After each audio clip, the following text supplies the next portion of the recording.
So hello everyone, welcome to the seminar. This week is one extra because we have here visitor Professor Agata Rožanská and her PhD students. So Biswaraj is giving a seminar today and Agata will come on tomorrow.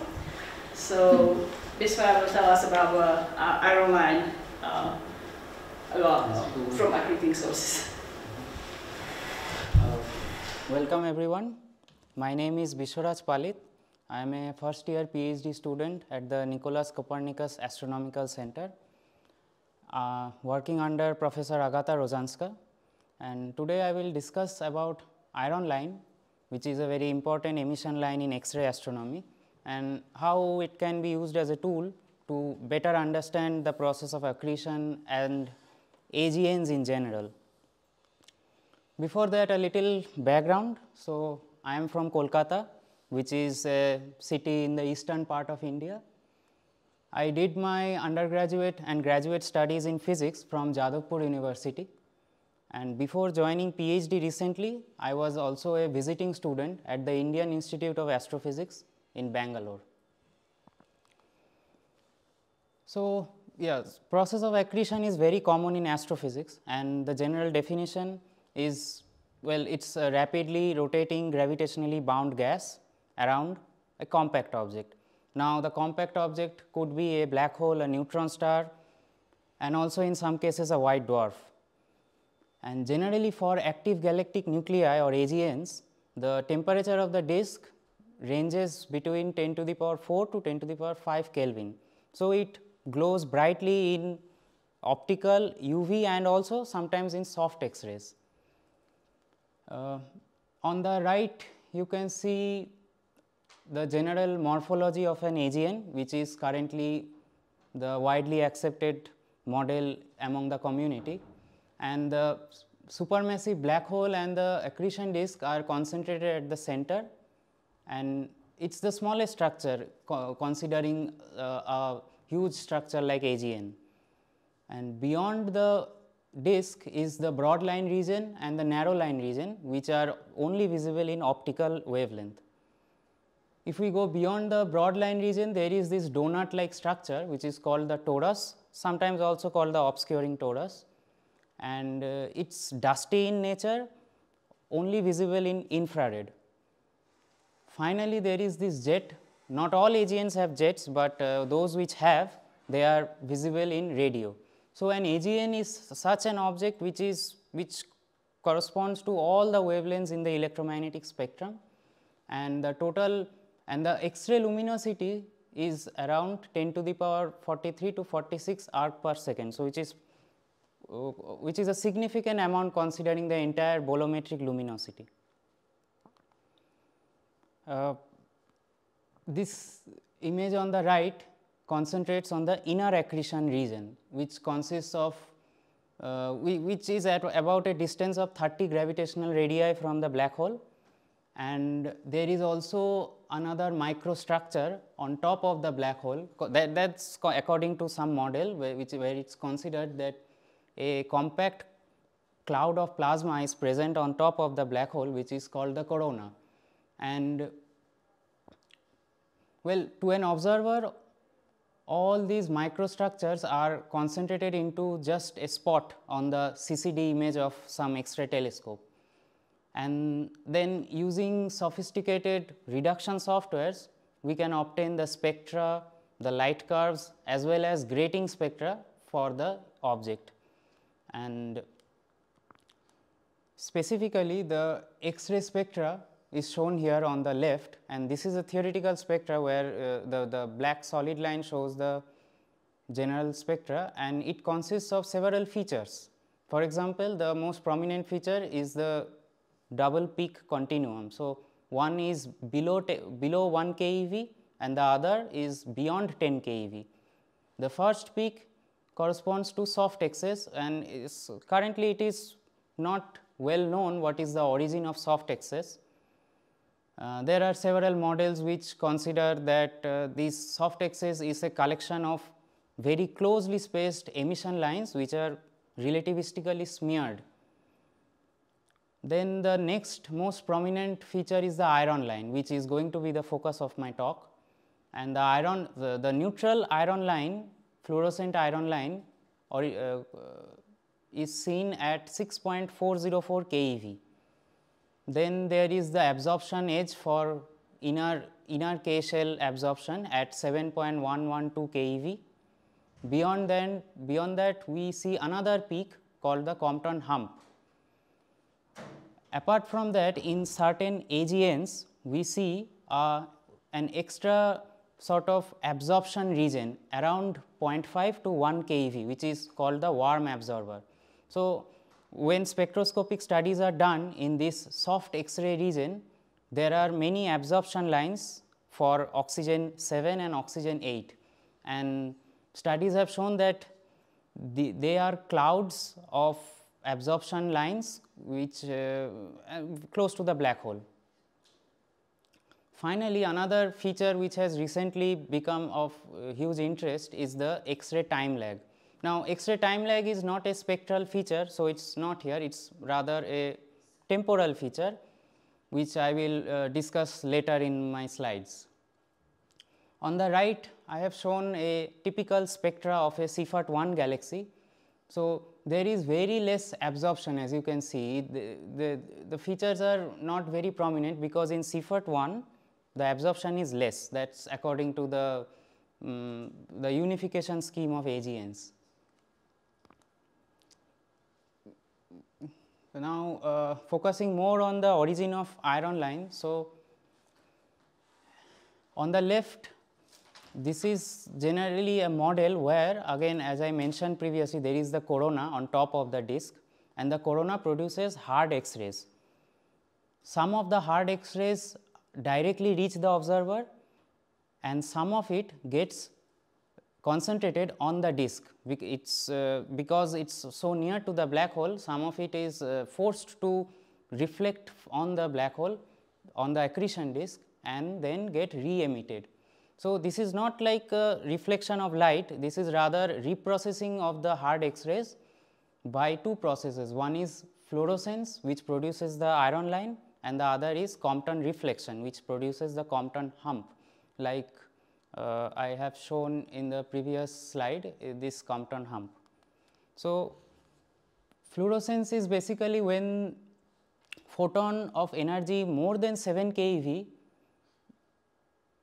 displaces the inner K shell electron of an iron atom and then an L shell electron jumps to the K shell, it produces a fluorescent iron fluorescent K alpha photon at 6.40 exactly at 6.404 keV, and this gives rise to the prominent emission line in AGN in the X-ray spectra.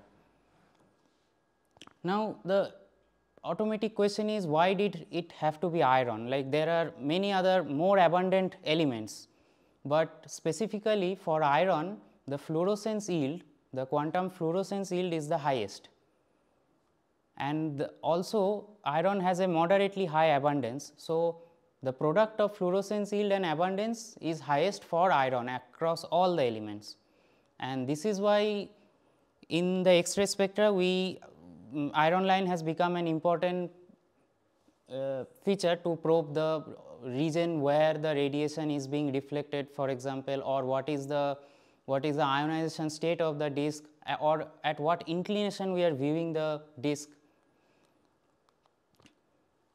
So, repeating what I mentioned in the previous slide, if there was no reflection, we would only observe a direct power law coming from the corona, which is shown by the dashed line here. However, since reflection is actually occurring, there are many emission lines which are superposed on the power law continuum, and you can see that only iron kind of crosses the power law continuum line, and other elements are not that prominent in a spectra. And this is just a theoretical simulation, it is not an actual spectra, but it just goes to show that reflection of X-rays do produce the spectrum we observe actually. And also in this theoretical spectrum you can see an absorption edge which occurs at 7.112 keV, and then following the k alpha line, there is also an emission of a k beta line, and this is a fact that if there is a k alpha emission, there will be a k beta, but the intensity of k beta line is only 10% that of k alpha line. So, most cases we do not observe it. And then finally, there is another feature, the Compton reflection hump.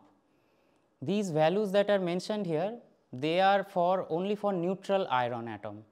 However, occasionally in the accretion disk, the ionization state of iron is far from neutral. Sometimes iron is ionized to like hydrogen like or helium like. In that cases, these values are much greater.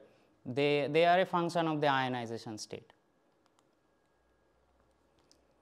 These two are very beautiful observations of iron line. So, MCG 63015 is a Seyfert-1 galaxy and one of the first AGNs to really show a prominent broad line, and this was observed by Suzaku and XMM satellite, where you can see that the broad there is a wing, sort of like a wing, which extends towards lower energies, which I will talk more extensively in the later slides.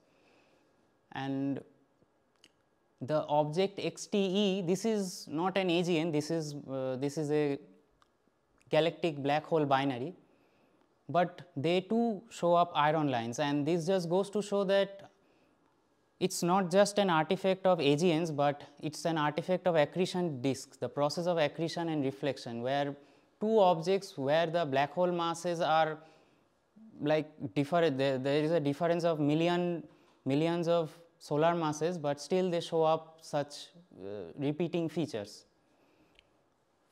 First iron lines, the prominent iron lines were observed by Tenma satellite back in the 1980s, which had a gas scintillation proportional counter, and that really ushered the importance of the study of iron lines. And since 2000, we have XMM Newton and Chandra, which have CCDs and gratings, and they regularly observe iron lines in, I think there are more than hundreds of objects which have shown up iron lines.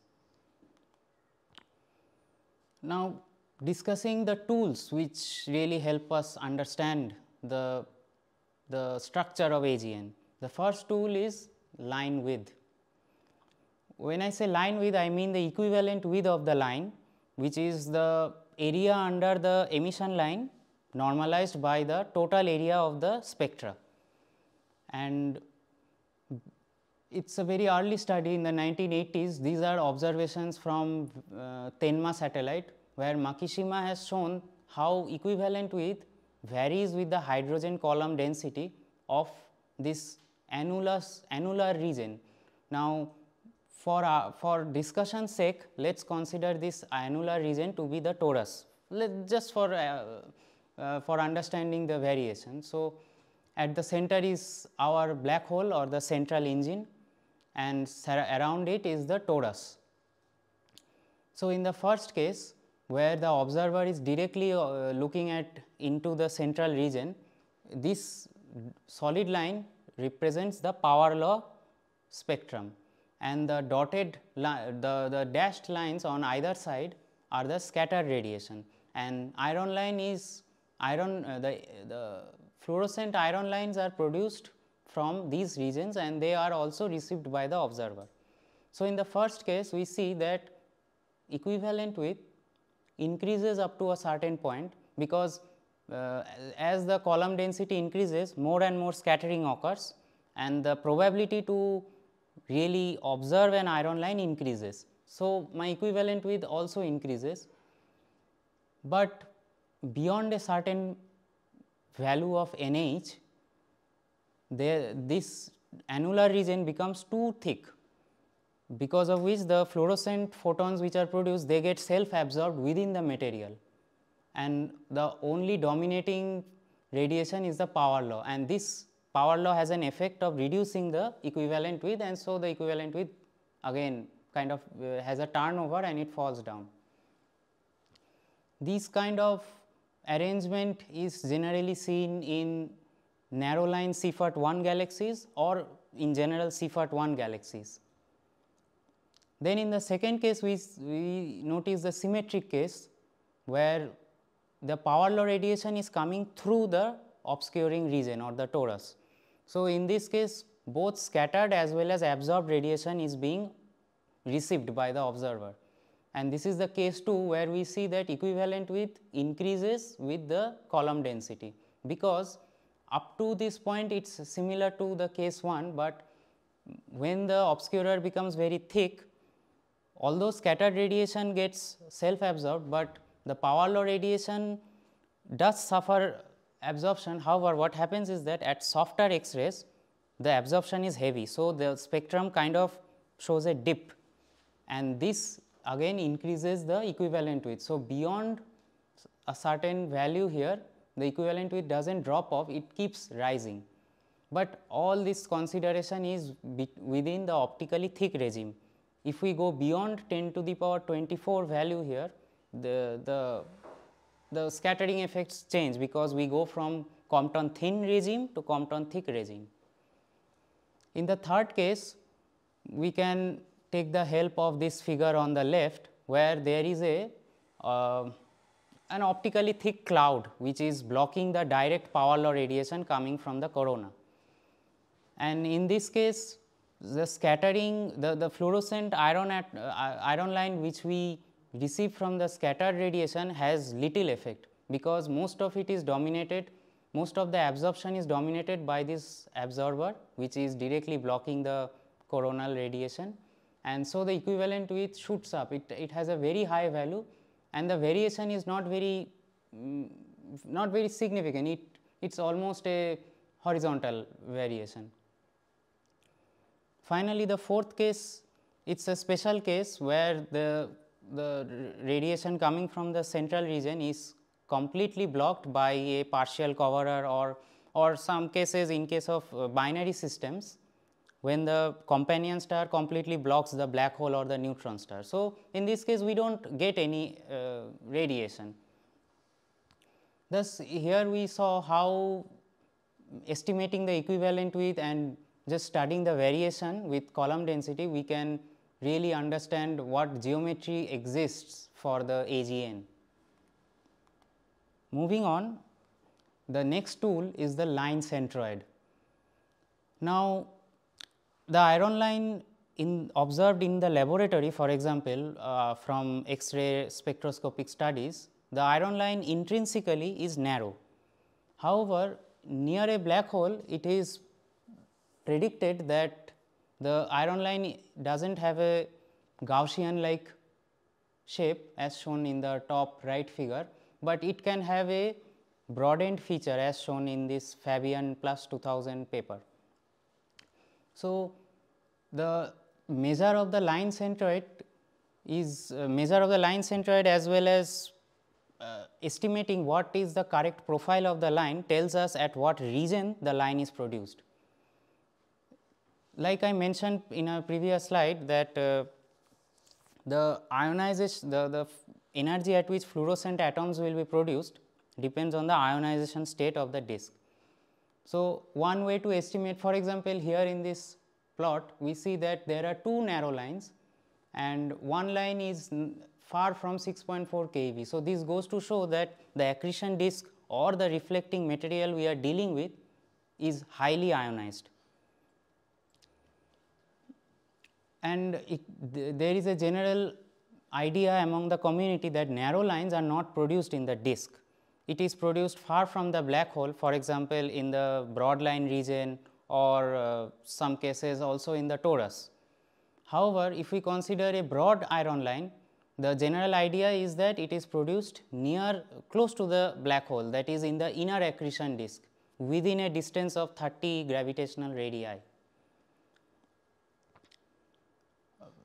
So, on the bottom right figure I have shown a very recent discovery rather. You can see an absorption, a very broad absorption line beyond 8 keV. Now, for iron it is generally observed at 7.1 keV, but here it seems to be at a very higher, quite higher energy, and this is because the absorption is happening from a region which is highly ionized and then it is outflowing. So, the line is blue shifted to higher energies. and this prompted the idea of UFOs or ultra fast outflows. So, these outflows are produced near the black hole, and it's believed that as the cloud of gas is falling onto the black hole, they sort of reflect or scatter the coronal radiation and produce these absorption lines. They have a typical full width half maximum of greater than 10,000 kilometer per second, and yes, so in general lines, the broad and the narrow lines, they have full width half maximum less than 10,000 kilometer per second. The next is the line profile. I will talk more in detail.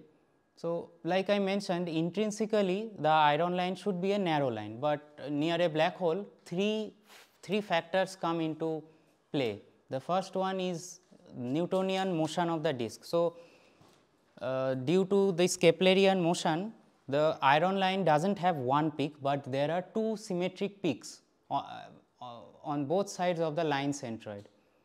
However, near to the black hole, the motion is mildly relativistic. So, special relativistic effects such as transverse Doppler effect and beaming come into play. What happens is that the radiation which is coming towards us gets blue shifted or boosted, and so the blue part or the higher energy part has a greater intensity than the lower energy part. And then there is the general relativistic effect, which basically shifts the profile to a lower energy, because as the photons climb out of the heavy gravitational potential, they get gravitationally redshifted. Now, all these three effects superpose to give such a profile, and for first time these profiles were computed by Fabian in the early 1990s, and this gave rise to the disk line model, which is a very famous model for X-ray astronomers. And here you can see how the profile changes with inclination angle. So, at greater inclination angles, that is when I am looking more as disk as edge on, the radiation which is coming towards me is suffering more absorption, which results into increase in equivalent width. So, the line becomes broader. I discussed the same thing when I was talking about the obscuring torus. So, inclination angle, change in inclination angle really affects the higher energy part of the line, but the lower energy wing or the red wing is not affected by the inclination, because it is more affected by the gravitation by the general relativistic effect. So, if I were to artificially change the mass of the black hole, then more effect would take place in the lower energy part.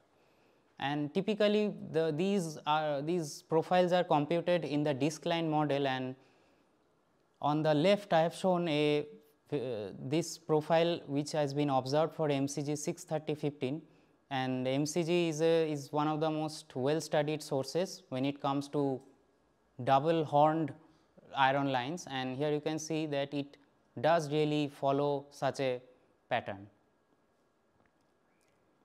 And from the disk line model, it is also possible to calculate, because the equivalent width is related to the abundance, the ionization state, and the inclination angle. So,